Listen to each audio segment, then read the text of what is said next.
जय हिंद दोस्तों, नमस्कार। स्वागत है आप सभी का आपके अपने परिवार में। दोस्तों आज है 24 नवंबर 2024 से रिलेटेड राजस्थान करंट अफेयर्स के जितने भी मोस्ट इम्पोर्टेंट क्वेश्चन बनते हैं आज उसके ऊपर हम चर्चा करने वाले हैं। तो चलिए दोस्तों, बगैर टाइम खराब किए हुए हम स्टार्ट करते हैं आज की अपनी राजस्थान करंट अफेयर्स की मोस्ट इम्पोर्टेंट क्लास को।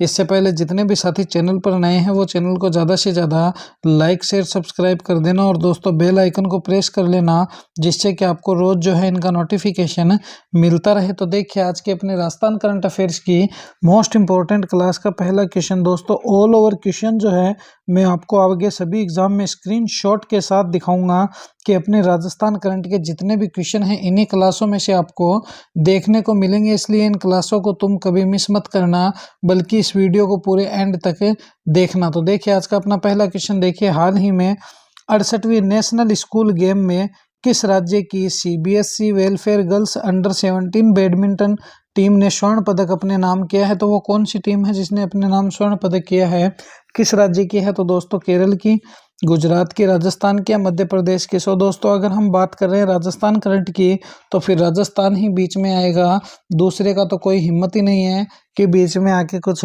बोल दे। तो देखिए ये जो स्वर्ण पदक है ये अपनी अद्विका शर्मा जी हैं, इन्होंने जो दीदी है इनने जीता है। तो देखिए 68वीं नेशनल स्कूल गेम में राजस्थान राज्य की CBSE welfare girls under 17 badminton team ने स्वर्ण पदक अपने नाम किया है।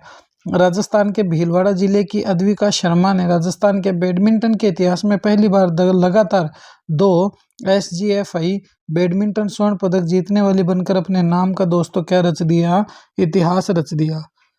तो दोस्तों अद्विका शर्मा जो है वो एग्जाम की दृष्टि से मोस्ट इम्पोर्टेंट साबित हो चुकी है, क्योंकि इतिहास की पहली ऐसी लड़की है दोस्तों ये जिसने इस बैडमिंटन में 2 बार गोल्ड मेडल अपने नाम किया है, जो कि इतिहास में आज तक किसी ने नहीं किया है। तो देखिए नेक्स्ट क्वेश्चन पर डिस्कस करते हैं। अगला क्वेश्चन देखिए, हाल ही में 5वें north zone national para shooting championship में राज्य के किस खिलाड़ी ने रजत पदक जीता है? अजय मिश्रा ने, सुनील कुमार ने, सुरेश सिंह ने या अरबाज खान ने? तो दोस्तों सुनील कुमार ने जो है वो कौन सा तो रजत पदक अपने नाम में किया है। दोस्तों टेलीग्राम को ज्वाइन कर लेना, टेलीग्राम पे दोस्तों इसकी पीडीएफ जो है वो रोज अपलोड होती हैं। और दोस्तों चैनल को दबा के शेयर कर देना अपने साथियों में, जिससे कि उनको भी राजस्थान करंट की मोस्ट इंपोर्टेंट क्लासों का लाभ मिलता रहे। 5वें north zone national para shooting championship में सुनील कुमार ने महाराष्ट्र में आयोजित चैंपियनशिप के ट्रैप वर्ग में रजत पदक जो है वो जीता है। क्वेश्चन नंबर 3 देखिए, मोस्ट इम्पोर्टेंट क्वेश्चन है दोस्तों, वेरी वेरी इंपॉर्टेंट क्वेश्चन है और ऐसे ही क्वेश्चन सबसे ज़्यादा छपते हैं, इस बात को ध्यान में रखना। तो देखिए हाल ही में खिलीराम मीणा को मिजोरम राज्य का नया मुख्य सचिव नियुक्त किया गया है। इनका संबंध राजस्थान के किस जिले से है? तो दोस्तों भरतपुर से, करौली से, धौलपुर से या चूरू से? तो खिलीराम जी मीणा का जो संबंध है वो अपना दोस्तों कहाँ से है? भरतपुर जिले से है। कहाँ से है? भरतपुर जिले से है। तो देखिए भरतपुर जिले से है। देखिए इनके फैक्ट्स पर डिस्कस करते हैं अपन थोड़ा सा। केंद्र सरकार के द्वारा वरिष्ठ आईएएस अधिकारी, तो ध्यान रखना है खिलीराम जी मीणा क्या है, एक आईएएस अधिकारी है। खिलीराम मीणा को मिजोरम का नया मुख्य सचिव नियुक्त किया गया है। खिलीराम मीणा भरतपुर जिले की भुसावर तहसील के निठार गांव के रहने वाले हैं। इस बात को ध्यान रखना, भरतपुर जिले की कौन सी तहसील है? तो तहसील है भुसावर। और गांव कौन सा है रे मेरे साथियों? निठावर है। कौन सा है? निठार है। खिलीराम मीणा जो है वो कहाँ के हैं? तो 1993 बैच के एक आईएएस अधिकारी है। अब तुम्हें यह भी बताऊं क्या कि आईएएस कैसे बनेंगे? तो दोस्तों यूपीएससी में जो अच्छी रैंक प्राप्त करता है वही आईएएस बनता है, इससे थोड़ा सा हल्का रह जाता है वो आईपीएस बन जाता है।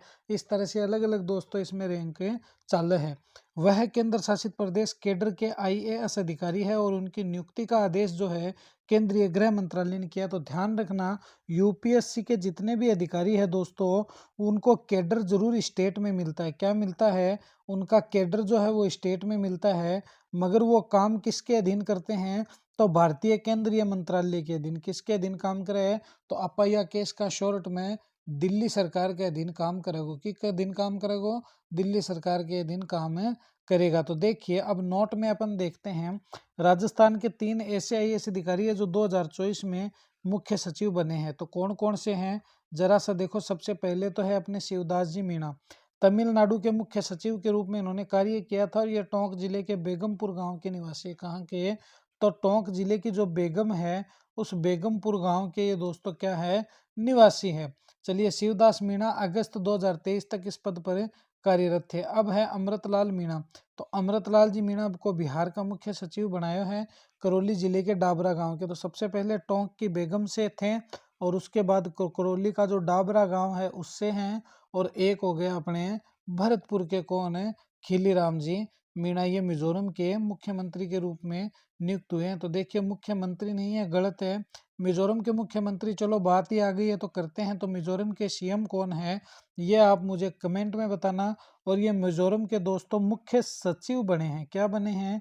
मुख्य सचिव बने हैं, ना कि मुख्यमंत्री। इस बात को ध्यान में भी रखना। चलिए, क्वेश्चन नंबर 4 देखिए।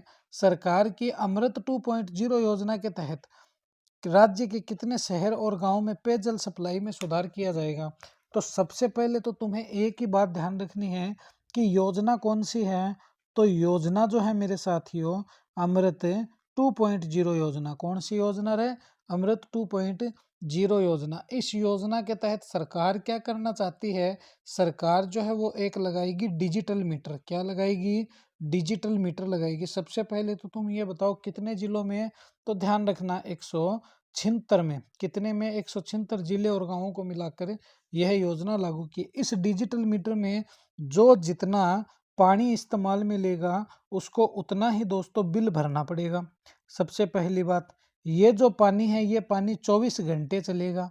कब चलेगा? 24 के 24 ही घंटों चालू रहेगा। इस पे किसी का कोई जोर जबरदस्ती नहीं है। डिजिटल मीटर है, जितना बरतोगे उतना ही खर्चोगे।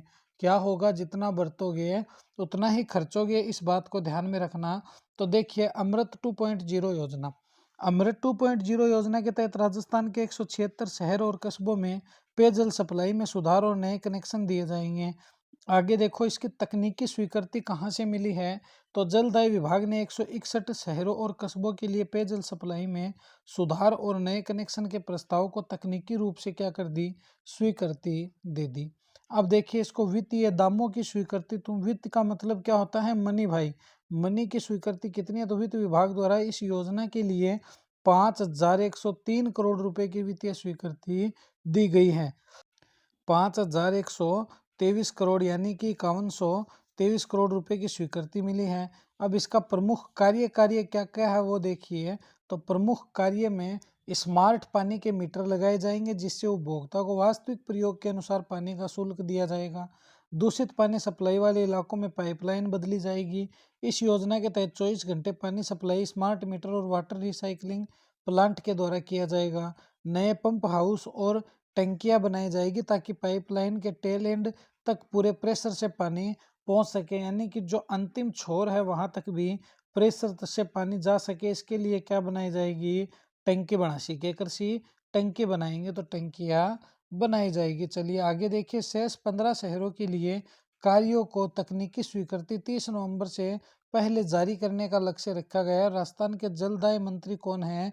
श्री श्री श्री श्री श्री कन्हैया लाल जी चौधरी। कौन है सर? कन्हैया लाल जी चौधरी है। इस बात को भी तुम्हें ध्यान में रखना है। ये लीजिए 5वां क्वेश्चन। राजस्थान सरकार द्वारा द साबरमती रिपोर्ट फिल्म को टैक्स फ्री कर दिया गया है। यह फिल्म किस विषय पर आधारित है? तो किस विषय पर आधारित है? भारतीय राजनीति पर बिल्कुल नहीं। गोधरा कांड पर, स्वतंत्रता सेनानी पर और भारतीय वैज्ञानिकों पर। तो गोधरा कांड पर हत्यारा क्या है? गोधरा कांड से संबंधित मूवी है। जबकि ये जो भारतीय राजनीति है दोस्तों, पूरी की पूरी राजनीति ही इस कांड में शामिल थी। क्या थी? पूरी की पूरी पॉलिटिक्स ही इस कांड में शामिल थी। इस कांड के ऊपर अगर हम खुल के डिस्कस करेंगे दोस्तों तो हमारा क्या है? मामला गड़बड़ा जाएगा और हम चर्चा के विषय हो जाएंगे, और हो सकता है कि लोग हमारे ऊपर FIR तक की नौबतें ले आए। मगर ये ध्यान रखना कि ये जो बी ऑप्शन है गोधरा कांड, ये गोधरा कांड से संबंधित ही मूवी बनाई गई है। चलिए इसके ऊपर फैक्ट्स पर डिस्कस करते हैं। बाकी क्या डिटेल है कभी फुर्सत में चर्चा करेंगे। द साबरमती रिपोर्ट विषय है। यह फिल्म गोधरा कांड पर आधारित है। किस पर? गोधरा कांड पर। यह फिल्म गोधरा कांड के दौरान हुई घटनाओं को सही रूप से दर्शाई गई है और उन स्वार्थी तत्वों द्वारा किए गए विकृतियों का विरोध करती है तथा यह फिल्म उस भयावह काल की वास्तविकता को बताती है और साथ ही उस समय फैलाए गए भ्रम और मिथ्या प्रचार का भी इस फिल्म के द्वारा खंडन किया गया है। राजस्थान सरकार ने इस फिल्म को क्या कर दिया, टैक्स फ्री कर दिया, मतलब कि इस फिल्म पर कोई भी टैक्स नहीं लगेगा, राजस्थान सरकार इससे कोई भी टैक्स नहीं वसूलेगी। तो ये थी दोस्तों आज की अपनी राजस्थान करंट अफेयर्स की मोस्ट इम्पोर्टेंट क्लास। कैसी लगी ये क्लास कमेंट में ज़रूर बताना। और दोस्तों Rajasthan current by Aman sir के यूट्यूब चैनल को ज़्यादा से ज़्यादा लाइक शेयर सब्सक्राइब कर देना और बेल आइकन को प्रेस कर लेना, जिससे कि आपको रोज़ इनका नोटिफिकेशन जो है वो मिलता रहे। तो मिलेंगे इसी तरह एक और नेक्स्ट वीडियो में। जय हिंद, जय भारत प्यारे साथियों।